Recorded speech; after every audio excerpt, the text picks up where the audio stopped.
व्यवस्था बनाकर निकले थे, उन्हें लगा था कि आते ही उनके साथ कोई चमत्कार होगा और उनको नौकरी मिल जाएगी। तीनों एक बिल्डिंग के पास पहुंच जाते हैं। कुछ देर बाद सभी बिल्डिंग के गेट के पास बैठ जाते हैं। तभी बिल्डिंग के चौकीदार की नजर उन पर पड़ती है और वह जोर की आवाज में उन्हें डांटते हुए कहता है, कौन हो तुम लोग, यहां क्यों बैठे हो?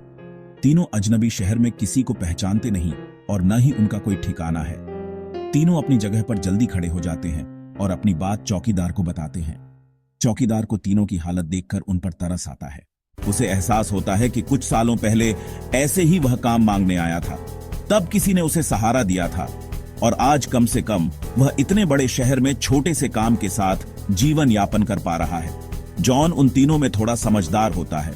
वह चौकीदार से कहीं रहने के जुगाड़ की बात कहता है, क्योंकि उसे पता है कि अभी उनकी हालत किराया देने की नहीं है, तो उन्हें कोई किराया से कमरा क्यों देगा।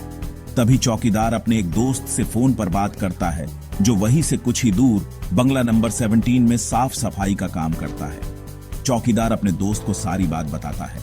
तभी उसका दोस्त कहता है कि मेरे साहब तो अपने परिवार के साथ 2 महीनों के लिए बाहर गए हैं, तब तक मैं रहने का इंतजाम कर सकता हूं। ये बात सुनकर तीनों दोस्त बहुत खुश हो जाते हैं और वह जल्दी से चौकीदार से कहते हैं कि आप हमें बता दीजिए, हम उनके पास कैसे पहुंच सकते हैं। चौकीदार कहता है कि वह बंगला थोड़ा दूर है, रात को वहां कोई टैक्सी ऑटो भी नहीं मिलेगा। आज तुम लोग यही सो जाओ, कल सुबह हम साथ चलेंगे। सुबह उठते ही तीनों चौकीदार के साथ बंगले में पहुंच जाते हैं। बंगले की खूबसूरती देखकर तीनों दोस्त हक्का बक्का रह जाते हैं। उन्हें यकीन ही नहीं होता कि उन्हें इतने अच्छे बंगले में रहने का मौका मिलेगा। बंगले का नौकर तीनों दोस्तों को गेस्ट रूम में ले जाता है। तीनों दोस्त रूम में पहुंचकर राहत की सांस लेते हैं। जल्दी से तीनों नहाकर तैयार हो जाते हैं और काम की तलाश में निकल जाते हैं। अब रहने का तो ठिकाना लग चुका था, तलाश थी केवल अच्छे काम की, जिससे उनका गुजारा चल सके। लेकिन आज भी उनके साथ वही होता है।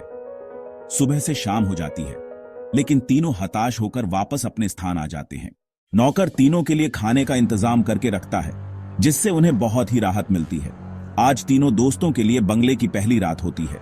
रात को 12 बजते ही अचानक विक्रम की नींद खुल जाती है और वह अपने आप को बंगले के तहखाने में पाता है, जहां पुराना सामान इकट्ठा करके रखा हुआ था। उसे समझ में नहीं आता कि वह यहां कैसे पहुंचा। तभी वह घबराहट में अपने दोस्तों को आवाज लगाता है, लेकिन किसी को कुछ सुनाई नहीं देता। तभी उसके कानों में सब कुछ सुनाई देना बंद हो जाता है और सिर्फ एक औरत के रोने की आवाज जाती है। विक्रम चिल्लाकर पूछता है, कहां हो तुम, क्यों रो रही हो? अगले ही पल विक्रम अपने बिस्तर में होता है। वह डर के कारण पसीने से लथपथ हो जाता है। वह अपने दोस्तों को